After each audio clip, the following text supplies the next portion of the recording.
নিশোর একক নায়কের ছবি রিস্কে পড়বে, এমনটাই মনে করছেন শাহরিয়ার নাজিম জয়। শাকিব খান ও আফরান নিশোকে ঘিরে সাম্প্রতিক একটি ছবি নিয়ে তৈরি হয়েছে তুমুল আলোচনার ঝড়। সেই বিতর্কের মধ্যেই এবার সোশ্যাল মিডিয়ায় বিস্ফোরকে মন্তব্য করেন উপস্থাপক ও অভিনেতা জয়।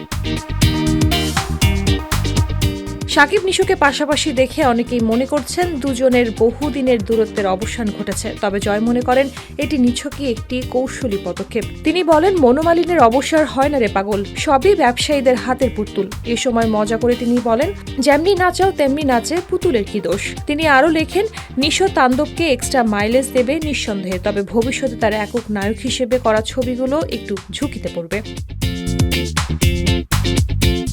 আলোচনার সূত্রপাত হয় সম্প্রতি প্রকাশিত এক ছবিকে ঘিরে। তাণ্ডব সিনেমার দলের সঙ্গে তোলা ছবিতে দেখা যায় শাকিবের কাঁধে হাত রেখে দাঁড়িয়ে আছেন নিশো। সেই ছবিতে ছিলেন নির্মাতা রায়হান রাফি, প্রযোজক শাহরিয়ার শাকিল, রেদওয়ান রনি ও জাবেদ সুলতান পিয়াসো। ছবিটির ক্যাপশনে রাফি লেখেন #তাণ্ডব।